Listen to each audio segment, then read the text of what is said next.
In 1250 BCE, the world was connected. Ships crossed the Mediterranean carrying copper and tin. Caravans crossed deserts carrying gold and ivory. Letters traveled thousands of miles between kings who called each other brother. Egyptian gold reached Afghanistan. Afghan tin reached Egypt. A pharaoh could write to a Hittite emperor and expect a reply within months. Civilizations that had developed independently for millennia now depended on each other. Egypt, the Hittites, Mycenaean Greece, Babylon, Assyria, Cyprus, Ugarit, complex, sophisticated, interdependent, and completely unprepared for what was coming. Within 50 years, almost all of them would be destroyed or transformed beyond recognition. Cities burned, kingdoms collapsed, trade networks vanished, writing itself disappeared in some regions for centuries. This is the world they built, the world that bronze made possible, and the world that was about to end. Season 1 finale, when bronze ruled the world. To understand the Bronze Age, you need to understand bronze itself. Bronze is an alloy, copper plus tin, harder than either metal alone, sharp enough for weapons, durable enough for tools. But here's the problem. Copper and tin almost never occur together naturally. Copper is common. You can find it in many places. Tin is rare, extremely rare.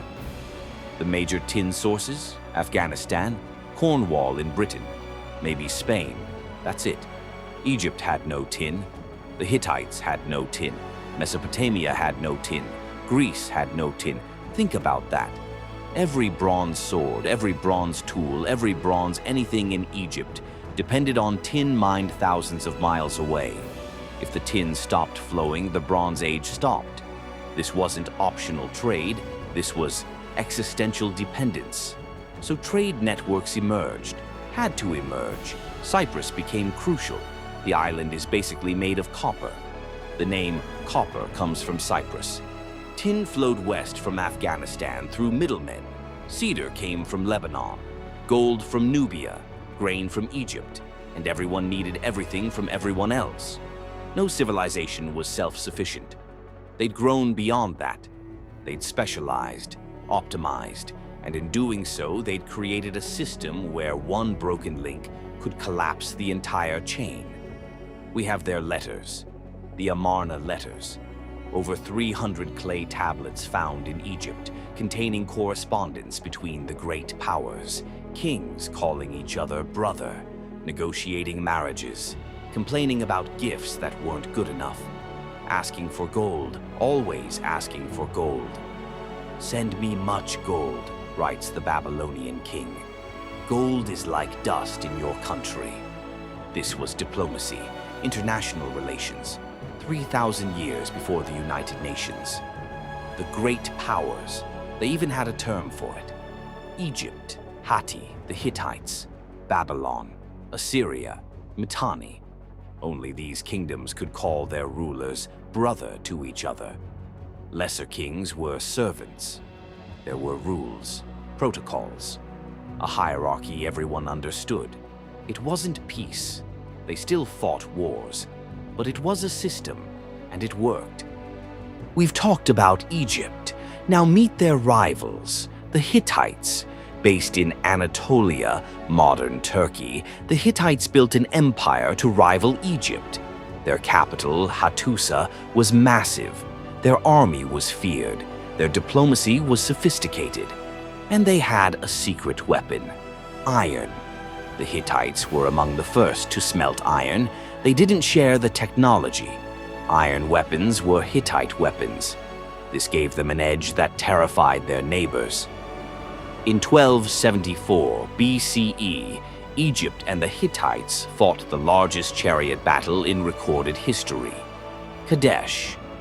Ramesses II led the Egyptian forces. He walked into a trap. Hittite forces ambushed his army. For a moment, it looked like Egypt's god king would die in the desert. He didn't. Rameses rallied his forces, held until reinforcements arrived, and fought to a draw. Both sides claimed victory. Neither was telling the whole truth. What came after was more remarkable than the battle itself. Peace. The Egyptian-Hittite peace treaty. The first recorded peace treaty in human history. Both versions survive, the Egyptian and the Hittite. A copy hangs in the United Nations building today. We're still using their idea. Formal agreements between nations, written down, witnessed, binding. The former enemies even arranged a marriage. Rameses married a Hittite princess. The great powers were now family. To the west, the Mycenaeans, the Greeks before classical Greece. This is the world of Homer's heroes, Agamemnon, Achilles, Odysseus. We used to think they were pure myth. Then archaeologists found their palaces, their gold, their tombs. The Trojan War, probably based on something real. We found Troy. We found evidence of destruction around the right time period. The myths remember something, even if they exaggerate everything. In the east, Babylon and Assyria, the Mesopotamian anchors of the system. Babylon was ruled by the Kassites now, foreign kings who'd adopted Babylonian culture completely. They controlled the trade routes east toward the tin sources. Assyria was rising, aggressive, ambitious. They'd become a great power through conquest, and they weren't done conquering. Between them, they controlled access to the resources that made bronze possible. And between the great powers, the smaller kingdoms, often more important than their size suggests. Ugarit, a trading city on the Syrian coast, incredibly wealthy, hub for international commerce. Cyprus, the Copper Island, essential to everyone. The Canaanite cities, middlemen, traders, connecting Egypt to everywhere else. These smaller kingdoms were the connective tissue, the synapses between the great power brains. When they fell, the connections died. The system was sophisticated, but it was also fragile. The palaces controlled everything: production, distribution, trade, storage.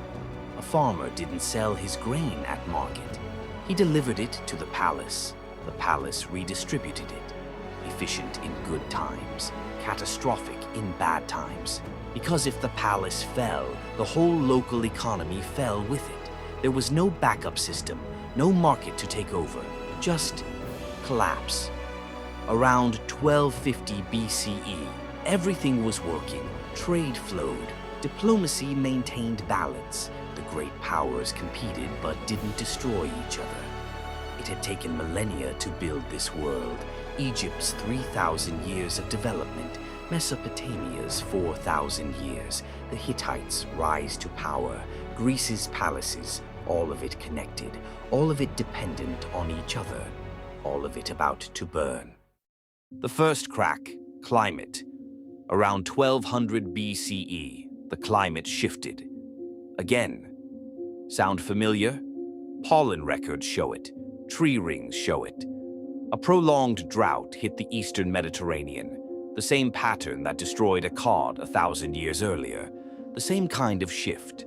Not as severe, perhaps, but severe enough. And this time it hit a system that was far more complex, far more interdependent, far more vulnerable to disruption. When harvests fail in a modern economy, we import food. The market adjusts, prices rise, people suffer, but the system survives. The Bronze Age palace economies couldn't do that. The palaces controlled distribution. If the palace had no grain, there was no grain. Period. Letters from this period are increasingly desperate. Send grain. My people are starving. The system that had fed millions was beginning to fail. Then came the Sea Peoples. We still don't know exactly who they were. Raiders, refugees, migrating populations displaced by the same climate stress. All of the above. Egyptian records describe waves of attacks, people with names we can't fully identify: Peleset, Cheker, Shekelesh, Denian. They came by sea, They came in huge numbers, and they destroyed everything in their path.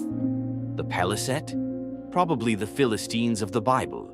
History remembers them. We're still saying their name 3,000 years later. Ugarit burned. That wealthy trading city we mentioned.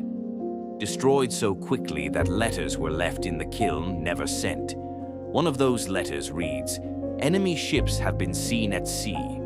My father, you must know. Now the enemy ships have arrived, and they have burned our cities with fire." It's the last letter from Ugarit. The city was never inhabited again. And this is where interconnection becomes vulnerability. Ugarit falls. The trade routes through Ugarit stop. Cyprus gets cut off. No more copper. The tin routes disrupted. No more bronze.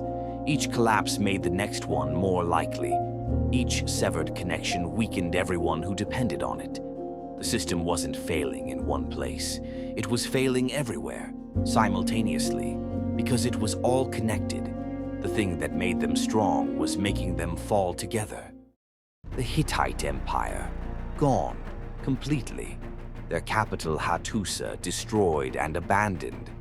We forgot they even existed until archaeologists rediscovered them in the 1800s. The Mycenaean palaces, burned. Greece entered a dark age. They forgot how to write for 400 years. Egypt survived, barely, diminished. It would never again be the dominant power it had been. The Bronze Age collapse destroyed more cities, ended more kingdoms, and killed more people than the fall of Rome. And it happened in a fraction of the time. One generation, maybe two. But here's the thing about catastrophe. It creates opportunity. The power vacuum left by the collapse. New peoples filled it. The Phoenicians, who would spread the alphabet across the Mediterranean. The Israelites, who would create ideas that shaped Western religion. The Greeks, who would eventually build classical civilization. The Bronze Age had to die for the Iron Age to be born.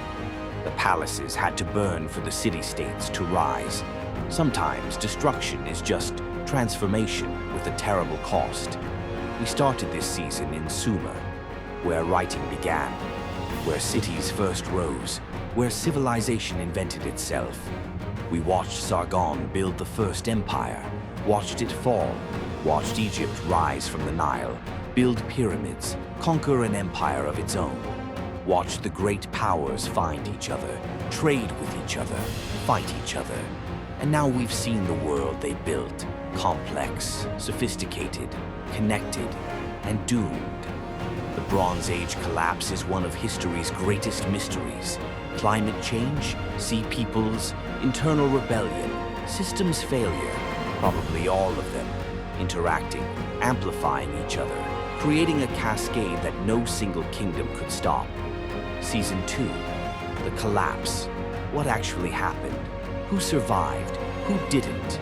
And what rose from the ashes? The first kingdoms are about to fall, and nothing will ever be the same. This has been Season 1 of Epochs. Thank you for watching. The story continues.